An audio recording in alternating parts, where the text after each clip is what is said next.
Joe.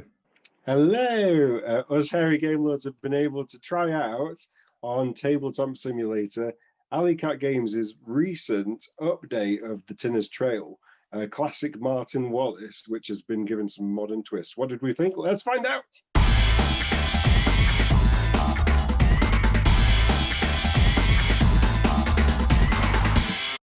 So, slightly Beardy James here. Tinner'S Trail is a Martin Wallace game. I recently was given London in a competition for being funny, and learned that How did you do that? Wallace... How did you manage that? Only entrance.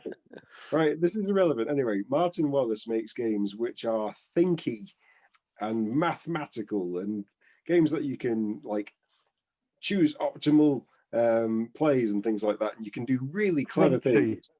And so, like, it is not my normal go-to game for my dining table, because just it's not what my family plays. But Tinner'S Trail is set in Cornwall. You are a mining corporation in the start of the century, not this century, last century, when there was tin and copper to dig up. And you are bidding for slots of land. You are working that land, maybe by I don't know, bringing in transport, or by bringing in miners who can help you dig up better. Choosing carefully when you do certain actions, because all actions are available to all players, but when you do a certain thing will affect where you can next act. And I'll let one of the other guys explain how the timing system works. But as far as like how Tinner'S Trail works, it probably took us 90 minutes to 2 hours to play a full game. We played with 4 people.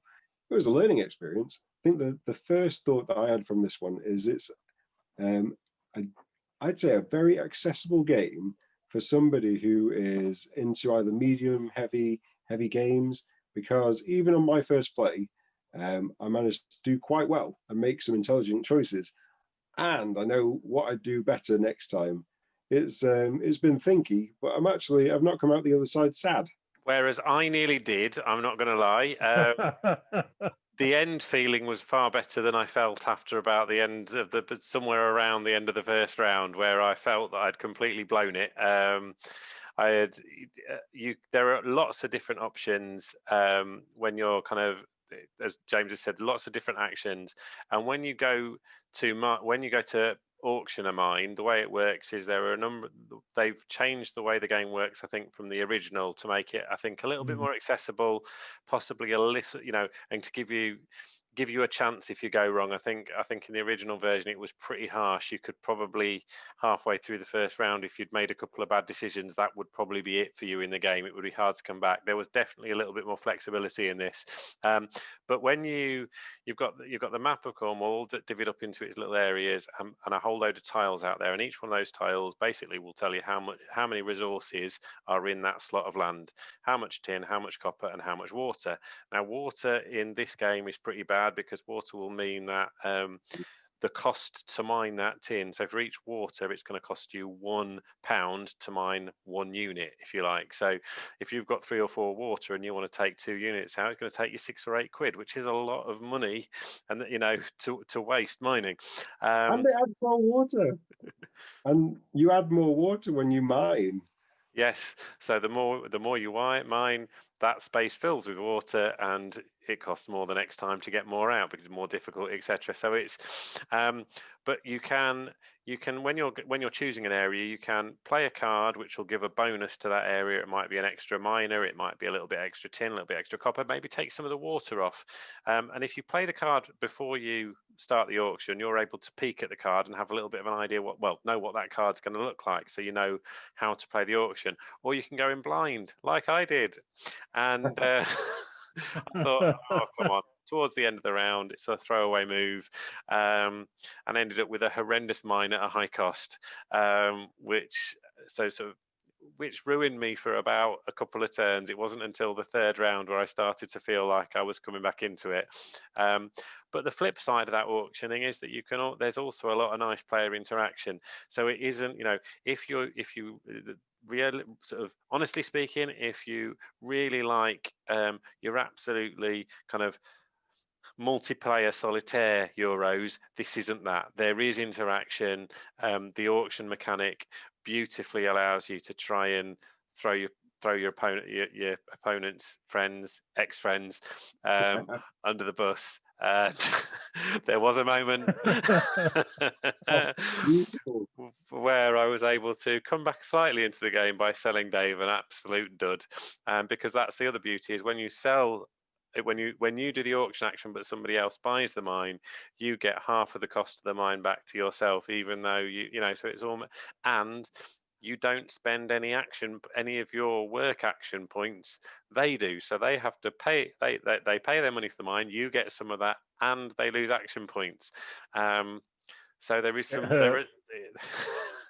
And it just made I was feeling pretty rough at that point in the game, and that one moment turned the game around for me, and I absolutely loved that little bit, because usually Dave does me over a number of times in a game, so it was just nice to get one back. He still absolutely hammered me in the final score, but that one moment I will cherish.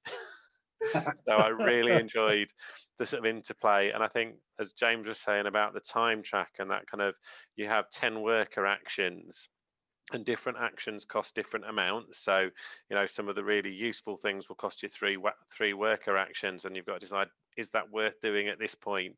But it also decides the turn order throughout the round. So you do a three worker action. It's a bit I guess a bit like that kind of, is it Tokaido, where you kind of you work along the track, and the last person always goes first. So you might end up there were times when people could take a couple of actions, low cost actions, and get 2 or 3 little things done, and you're still sat there waiting because you went and got that train, I think, which cost 3 worker actions. And although that was a real powerful action, you're then stuck for ages while everybody else is doing lots of other things. So there was the time when Dave waited until we'd all basically finished our actions and scooped up an auction of a beautiful site for £1, because none of us had enough actions left. Very clever, Dave. So timing your actions is vital in this one. Yeah.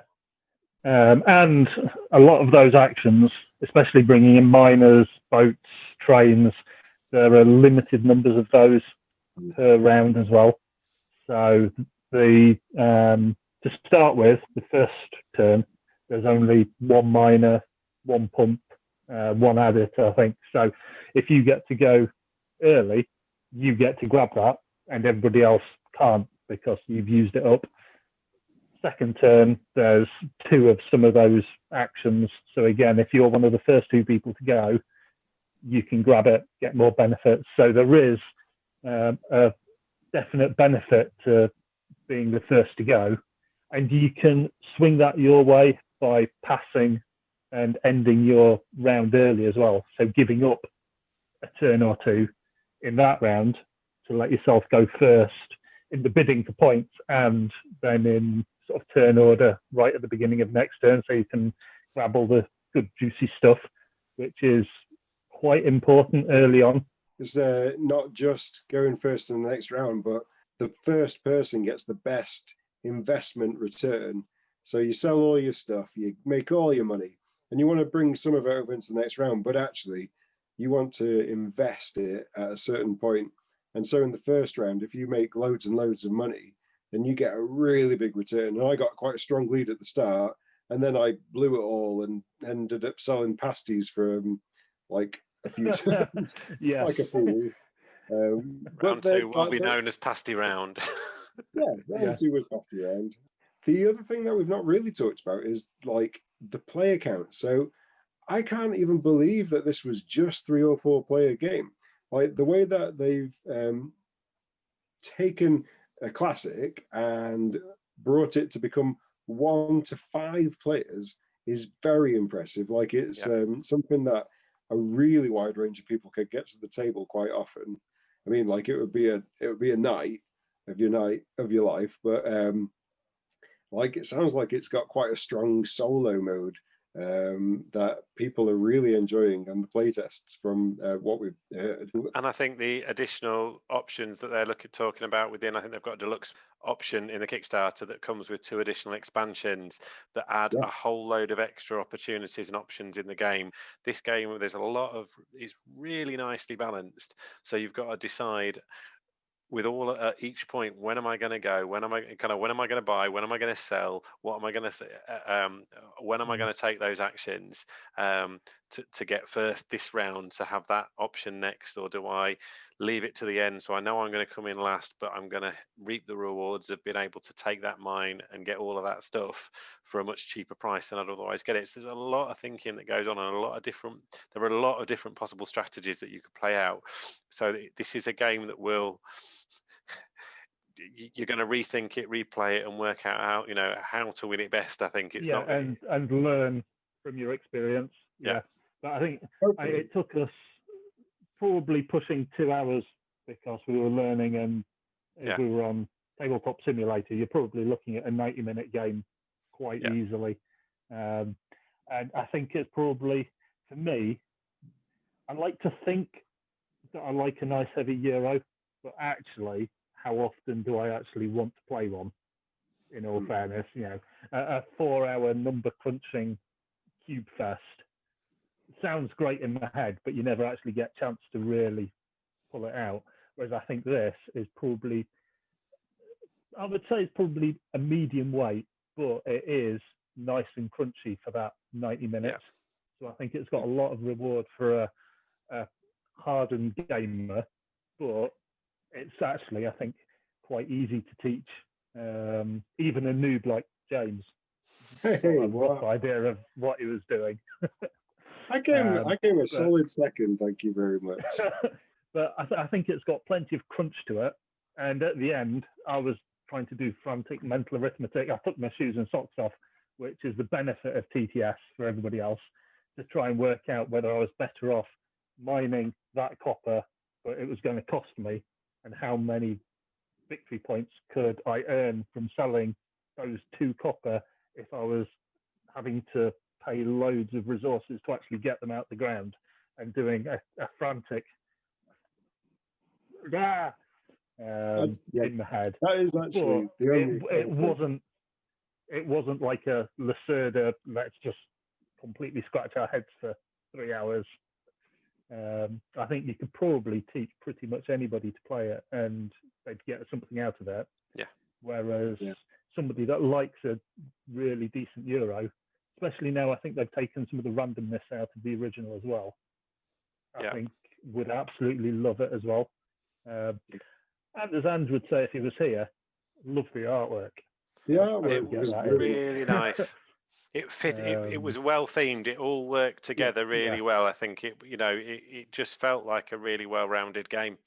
Probably one of those fairly easy to learn, hard to master kind of ones, to be honest. I thoroughly enjoyed the sort of the puzzle element to it as well. And I got thoroughly beaten and loved it still. And the bidding just added a nice little, maybe a little bit sort of take thatty, but it made it an actual. It kept my attention. Playing your opponent rather than sometimes Euros can be a solitaire type game. Absolutely loved it. Brilliant, really good. But, they've done a job on it. They've done a good job on it. Might be. Yeah. Really liked it. Really, really good game. Definitely check this one out on Kickstarter and get behind it. Take a look and see what you think.